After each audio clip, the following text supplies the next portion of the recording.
If I'm standing in a room in front of 100 people and I say, hey, who here enjoys writing resumes? Give me a show of hands. Let me know. Do you like writing resumes? I'll bet you anything. I know, as a matter of fact, it'd be safe to say that not a single person would raise their hand. And who can blame them?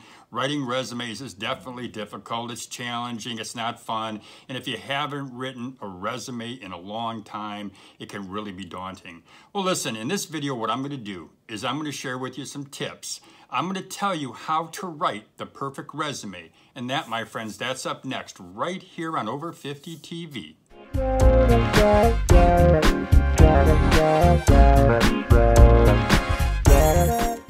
Before I tell you how to write the perfect resume, I'm going to ask you to subscribe to Over 50 TV. If you're looking for career advice, interview tips, and job search news, then subscribe to our channel. To do that, all you've got to do is hit that little red button. It's underneath the screen. There's also a little bell. If you hit that little bell, you'll get our latest updates and they'll be delivered right to your inbox. And there is a thumbs up button. Hit that thumbs up button because that lets me know that you are enjoying our videos. So, without further ado, I'm going to tell you how to write the perfect resume. Okay, here's tip number one. Number one is before you write your resume, before you sit down at your computer and you start typing it out, what I'd like you to do is just think about the person who's going to be reading your resume. It could be a hiring manager, HR person, or maybe even a headhunter. But think about them and what they are going to be seeing, because keep one thing in mind. They have probably seen hundreds, if not thousands, of resumes in the past year. So you want your resume to stand out. You can do this easily. Just use carefully chosen words or phrases that you extract from the Help Wanted ad. If you use those words, it'll also help you to get through or get past the applicant tracking system.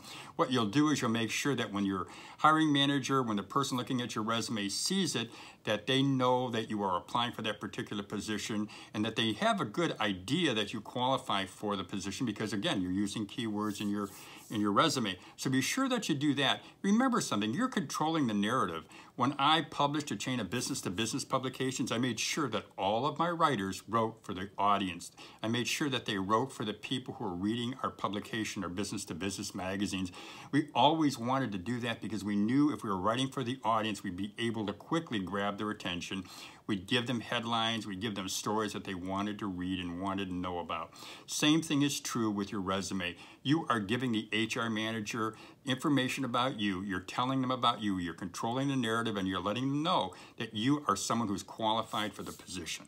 Okay, here's another tip for you. What I'd like you to do is focus on writing the professional profile. Spend your time doing that. Now, I'm not saying don't spend time with the other parts of the resume, but one thing about the professional profile, that's more than likely going to be what the hiring manager looks at first. And I know back in the day, we used to call it the objective, and that was probably, without question, it was not the thing to say, because when you say the objective, what you're saying, it's your objective and what you are worried about for you, what your concern is and what your needs are.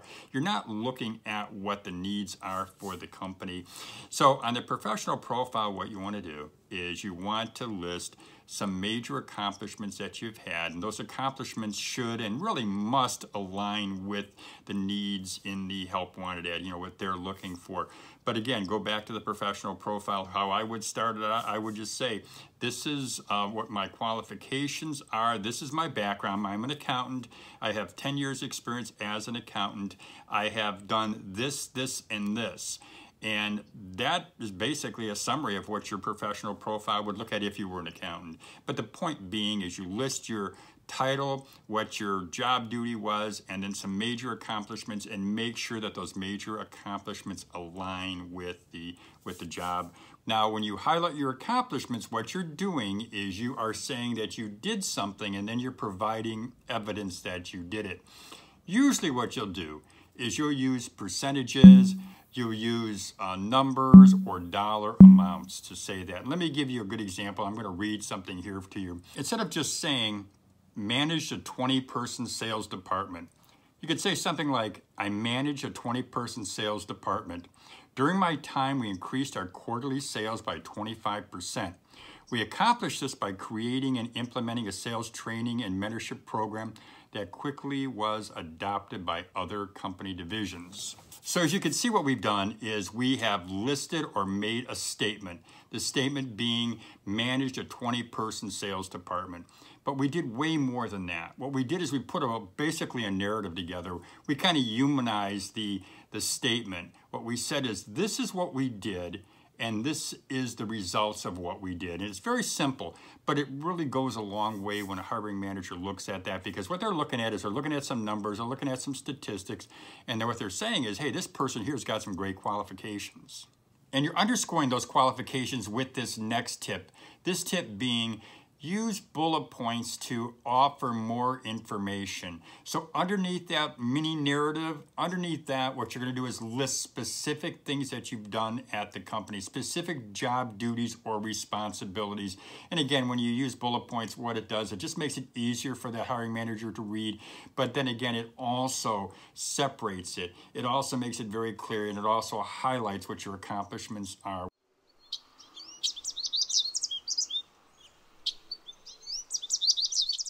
Okay, I'm going to give you 2 more tips. And the first of the 2 tips is I'd like you to delete anything on your resume that's more than 10 years old. And really the reason for that is because it just really just dates you. Some of it's probably, or maybe even most cases, irrelevant. Unless of course it does pertain to that particular job that you're applying for. So delete anything that's more than 10 years old. Now, the other tip, the last tip I'll give you, is something from my background. Is starting out as a publisher. I actually started out in the graphic design area. So I'd like to think that if there's anybody that's really qualified to help you to create a resume that looks good. And we're not just talking about a resume that reads well or reads great. We're talking about a resume that looks good. What I'd like you to do is be sure not to use graphics in your resume. Don't use tables. Don't try to use fancy fonts. You may have heard this from other people. Don't use fancy fonts, but I'm telling you, as a former graphic designer, as somebody who's been a publisher, who is somebody who's written lots and lots of copy for ads, you don't want to use fancy fonts. They're not a help to you. If anything, it's a distraction. Another thing that I've seen, and I've seen it way too many times, is people will send me a resume. I've gotten resumes where people will break down their qualifications into multiple columns. I've seen 2 columns, I've seen 3 columns. I don't know if I've seen more than 3, but I've seen it in columns. And always when I get a resume, when I've gotten a resume that was broken down into columns, I took the resume and I just tossed it in the trash. I didn't bother looking at it. It was too hard to keep focused, too hard to really look at the individual items on the resume. So don't, whatever you do, don't try to use fancy fonts, don't use columns, don't use graphics, don't use tables. Now, I wanted to make one point clear, though. When I did hire graphic designers, occasionally I'd get a graphic designer who would put a caricature of themselves on the resume, maybe in the top left corner, maybe the top right. That I didn't mind so much. I mean, I kind of think it went with the territory. But again, what you don't want to do is you don't want to have experiences that are more than 10 years old, and you do not want to use funky fonts or type styles, graphics, and tables. So that's the last 2 tips I've got for you when it comes to telling you how to design or how to write the perfect resume.